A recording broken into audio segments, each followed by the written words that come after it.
Hey, this is Chris, keeping it real, facts over fear. How you doing this morning? I'm going to call this video Unintended Consequences Part 2. As you know, one of the big things that faces our society is the acquisition of energy and being able to have enough. And part of being able to have enough is conserving what we've got. And conservation is a very important thing. And I worked construction for a long time, and now I'm kind of back into it on my own, but still in construction. But one of the most important advances in housing, certainly over the last 50 or 60 years, is how we insulate our homes.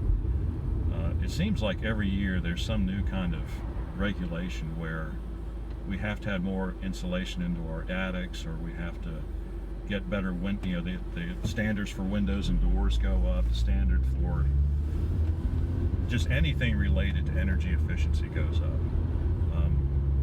In that regards, we've come a long way. And of course, the best way to insulate a house, or the last main step to insulating a house, is making sure that it's airtight. That is incredibly important. If you can make all of the energy, like for example in the summer, if you can make sure that all the heat energy that's coming from the sun has to go through a layer of insulation of one sort or another before it gets in your house, that's what you want to do. You don't want to have air directly being transferred from the exterior of your house into the interior of your house.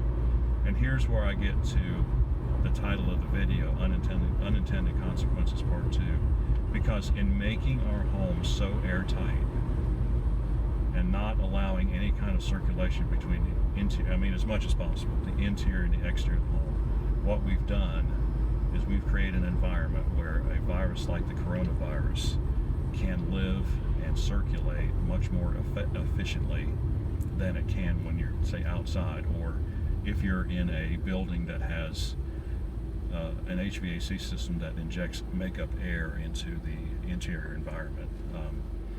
So I just thought that was interesting to think about that, because that's what we've done. We've created these incredibly energy efficient homes, and yet they are the place where the coronavirus, the COVID-19 virus, can spread most efficiently, because there's no air circulation at all. We all know that being outside is the best place to be. That's where you don't need to have a mask even. Everybody readily admits that. Once you get inside in that enclosed space, though, the whole game changes. So I just thought I'd bring that up to you. It would behoove you to, whenever possible, open your windows. I know that weather doesn't allow for that very often, but as much as you can, you keep your house aired out. That's the only.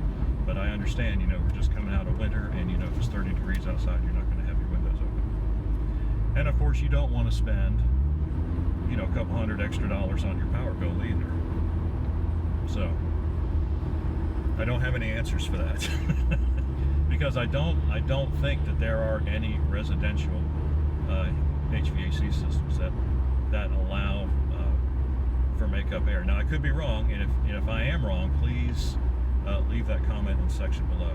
In fact, if you have any comments, leave them in the section below, or questions.